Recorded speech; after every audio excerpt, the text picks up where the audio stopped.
What's up, everyone? So, we got another NFL offseason recap video. Today, we're going to be taking a look at the Baltimore Ravens, how their season went last year, what they've done in free agency so far, as well as what they should be looking for in the NFL draft. Looking at last season, the Ravens had a great season, finishing 14-2 in the regular season and 5-1 in their division.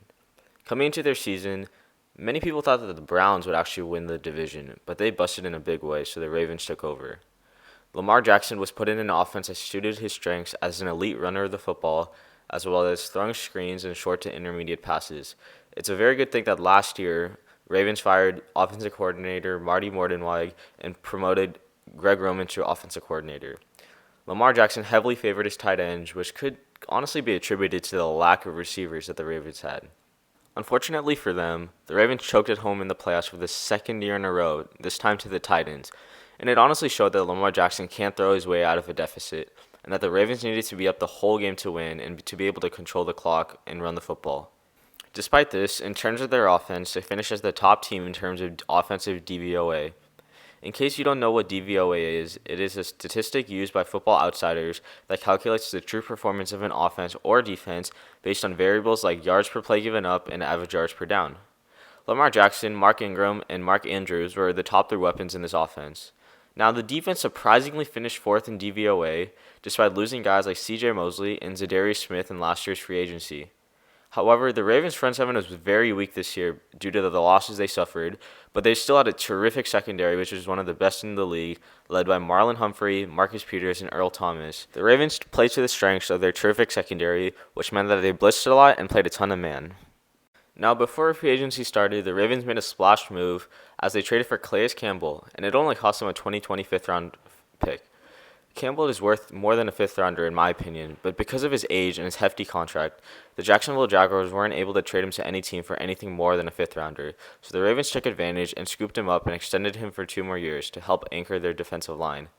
Now, longtime right guard Marshall Yanda retired, which leaves a huge hole in the Ravens' right side of the line that they need to fix in the draft or possibly in free agency. They also released 3-year starter Tony Jefferson due to his injury that he suffered during the year, and also to the emergence of Chuck Clark as strong safety, which meant that they didn't need Jefferson anymore and helped free up some cap space. They also released James Hurst, who was in a right tackle, because they didn't need him, and it helped free up $2 million in cap space. Now, the Ravens already had a pretty complete roster with little to no holes in it, except for their defensive front seven. Now, the Ravens tried to add Michael Brockers, but on this day that the video is being recorded, which is March 27th, Michael Brockers re-signed with the Rams because the Ravens weren't able to complete a physical exam on him, which meant that they wouldn't have been able to test his ankle injury. He would have been a great addition to their front as a versatile defensive tackle that also could play defensive end.